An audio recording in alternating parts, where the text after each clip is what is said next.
নে নে, একটু জিরিয়ে নে। এই তো হয়ে এলো প্রায়। আর দুপাক দিলেই সব জমি ফুরিয়ে যাবে। নে নে, এবার চল দেখি। চল চল চল চল, হর হট হট হট হট হট হুর।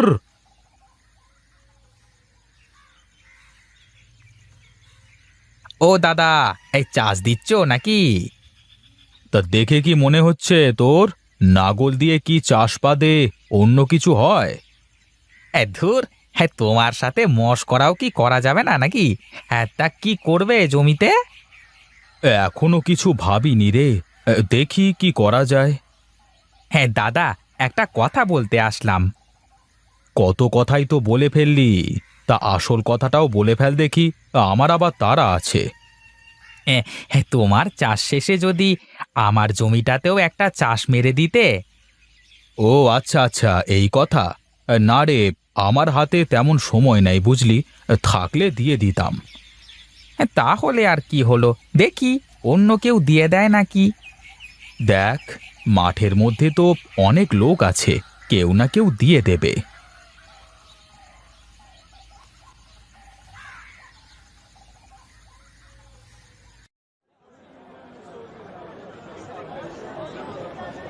ও দাদা, এই সবজি কি সব টাটকা?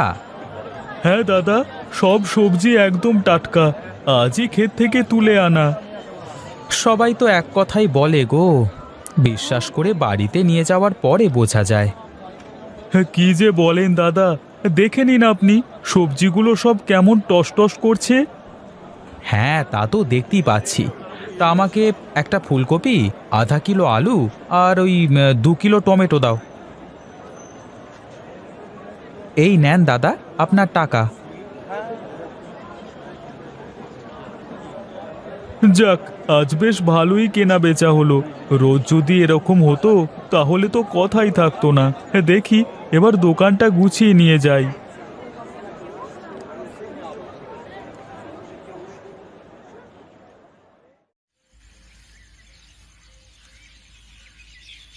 সুনীল, এই সুনীল, একবার একটু এইদিকে আয় তো দেখি। বল, কি বলবি? কি আর বলবো রে, হ্যাঁ বরদাকে বললাম আমার জমিটাতে একটা চাষ দিয়ে দিতে, কিন্তু দিল না, বলল সময় নেই। এখন বিপদে পড়ে গেছি ভাই। কিসের এত বিপদ রে আবার তোর? আরে একটা চাষ না দিলে তো এই জমিতে কোনো বীজ বুনতে পারতেছি নে। আর সবারই তো কাজ, তাই না? আমি কার কাছে যে বলবো যে আমার জমিটা একটু চাষ দিয়ে দে, তুই বল। এখন আমি কি করতে পারি তাই বল দেখি। হ্যাঁ দেখ ভাই, হ্যাঁ তুই তো আমার খুব কাছের মানুষ। হ্যাঁ তুই একটা কাজ কর, তুই বাড়িতে গিয়ে একটু গরু আর নাগলটা নিয়ে আয়, আমি চাষ দিয়ে নিচ্ছি।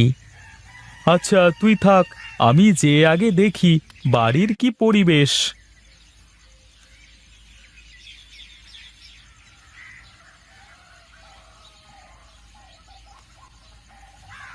দাদা, মাঠ থেকে আসলে নাকি কেবলই? হ্যাঁ রে, এসেই তো গরু দুটোকে খেতে দিয়ে নিজেও এক মুঠো ভাত খেতে বসলাম। কেন রে, কিছু বলবি নাকি? না, তেমন কিছু না। রামু বলছিল ওর জমিতে নাকি একটা চাষ দেওয়া লাগবে, তাই আর কি। গরু দুটো বেশ খেটেছে বুঝলি, এখন দুটো খেয়ে দে একটু বিশ্রাম করুক। তুই ওকে গিয়ে বলে আয় ও বেলায় চাষ দিয়ে দেব। এই এই তুই বস তো। বাজার থেকে আসতে না আসতেই খালি খালি ঝামেলা। আগে খেয়ে নে, তারপর যা করার করিস। তোমার ছোট বৌমা কোথায় মা? তাকে তো দেখছি না। কোথায় আর থাকবে, গিয়ে দেখো, ঘরেই আছে মনে হয়।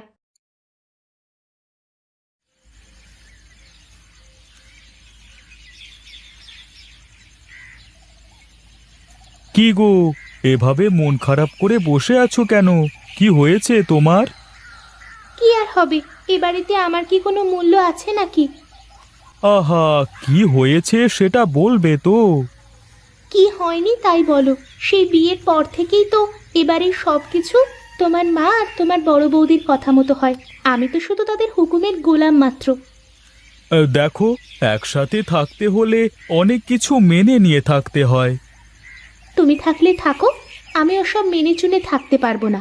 আমি আলাদা হয়ে যাব। আলাদা হওয়ার কথা বললি কি আলাদা হওয়া যায় নাকি? আমি অত কিছু বুঝিনি। কাল থেকে আমি আর এক হাঁড়িতে রান্না করে খেতে পারবো না। ঠিক আছে, তুমি যা বলবে তাই হবে। এখন চলো, আমাকে এক মুঠো খাবার খেতে দাও।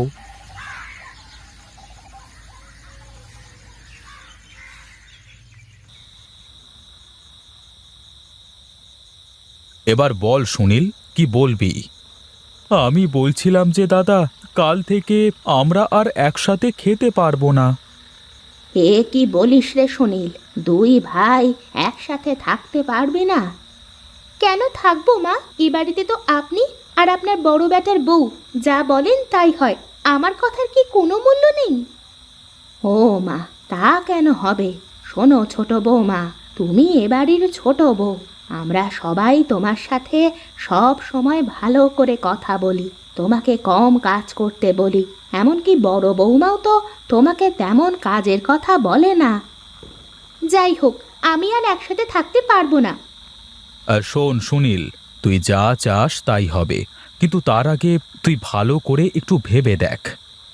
ভেবে দেখার কিছু নেই, যা বলার আমি বলে দিচ্ছি। ঠিক আছে মা, বলো, তুমি যা বলবে তাই হবে। এখন সবাই যার যার ঘরে ঘুমাতে যাও, কাল সকালে আমি সবাইকে বলবো।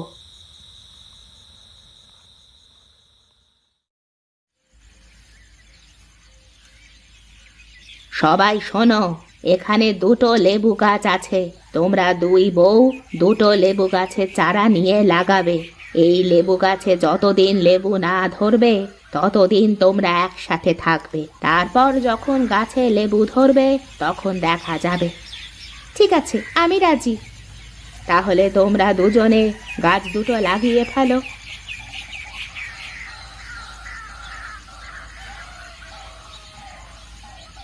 কি গো, ওভাবে মুখ প্যাঁচার মতো করে বসে আছো কেন? কি হয়েছে? কি আর হবে, এমনিতেই মনটা খারাপ। উমা, এমনি এমনি আবার কারো মন খারাপ হয় নাকি? কি হয়েছে বলো আমাকে। তোমাকে বললেই কি আমার মনটা ভালো হয়ে যাবে নাকি? না তুমি আমার মনটা ভালো করে দিতে পারবে? থাক বাবা, তোমার বলা লাগবে না। কিন্তু আজ আমার মনটা খুব ভালো। আর মাত্র কয়েকটা দিন, তারপর থেকে যার যার সংসার তার তার। কাউকে কারোর হুকুম শোনা লাগবে না। হ্যাঁ, তুমি তো বেঁচে গেলে। এখন একটু চুপ করে থাকো তো, আমার মাথা ধরেছে, আমি একটু ঘুমাবো।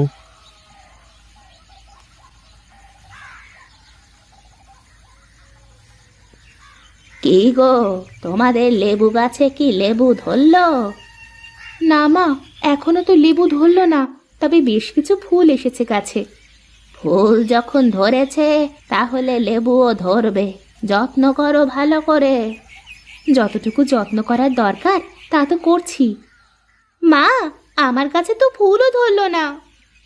একসাথে গাছ লাগালে বড় বৌমার গাছে ফুল ধরলো আর তোমার গাছে ফুল ধরলো না কেন? সেটা যদি আমি জানতে পারতাম তাহলে তো এতক্ষণে আমার গাছে লেবু ধরে থাকতো মা। কথাটা মন্দ বলনি, তোমার সাথে তো কথা বলে পারা যাবে না। যত্ন করো, যত্ন করো ভালো করে, দেখো কি হয়।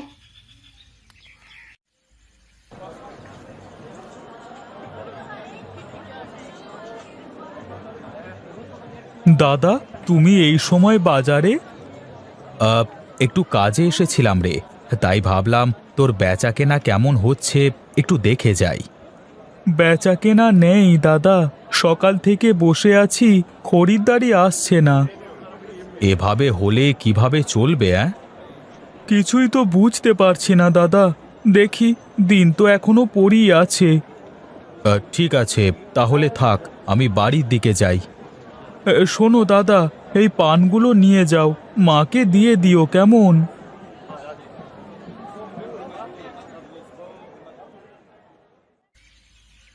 শোনো ছোট বৌমা, তোমরা দুজনে একসাথে গাছ লাগালে বড় বৌমার গাছে ফল ধরলো, কিন্তু তোমার গাছে ফল ধরলো না।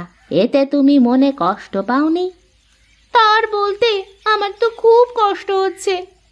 দেখো, তোমরা যদি দুজনে একসাথে থাকতে, দুজনে মিলে একটা গাছ ভালো করে যত্ন করতে, তাহলে ওই গাছে আরো ভালো ফল ধরতো। এখন কি তোমার মনের মধ্যে হিংসা হচ্ছে না? হিংসা তো একটু হয়। একসাথে গাছ লাগালাম, আমার গাছে ফল ধরলো না, কিন্তু দিদির গাছে কত সুন্দর ফল ধরেছে। হ্যাঁ, এই জন্য বলি, তোমরা যদি একসাথে থাকো তাহলে তোমাদের মধ্যে কোনো হিংসে আসবে না। একজন আরেকজনের বিপদে এগিয়ে আসতে পারবে। হ্যাঁ রে ছোট, দেখ, আমরা যদি একসাথে থাকি তাহলে এই লেবু গাছের যে লেবু সব আমরা সবাই মিলে খেতে পারবো। কিন্তু যদি আমাদের আলাদা সংসার হয় তাহলে তোর দরকার হলেও আমার কাছে না শুনে কিন্তু তুই এই গাছ থেকে একটা লেবুর পাতাও নিতে পারবি না। মা তোমাদের কি বোঝাতে চেয়েছে তোমরা দুই বউ কি বুঝতে পেরেছো? হ্যাঁ গো, আমি সব বুঝতে পেরেছি। একসাথে থাকতে পারাটাই যে সব কিছু। শোনো ছোট বউ, চাইলেই একটা সংসার নিমেষের মধ্যে আলাদা করা যায়, কিন্তু একটা সংসার জোড়া লাগাতে অনেক কিছু করতে হয়। আমি চাই আমি যতদিন বেঁচে আছি ততদিন অন্তত তোমরা সবাই একসাথে থাকো। আমি তোমাদের ভালো থাকা দেখতে চাই।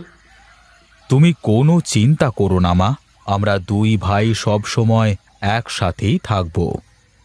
আর হ্যাঁ মা, এখন থেকে এই লেবু গাছ আমাদের দু বোনের। শুধু লেবু গাছ না, এ বাড়িতে এখন থেকে সবকিছুই আমাদের দুজনের হবে। আমি সারা জীবন তোমাদের সবাইকে এভাবেই একসাথে হাসি খুশি দেখতে চাই। ঠিক আছে মা, এখন চলেন, সবাই মিলে খাবার খেতে হবে, তা না হলে আবার খাবার ঠান্ডা হয়ে যাবে। হ্যাঁ বৌদি, চলো আজকে সবাই একসাথে বসে খাবো।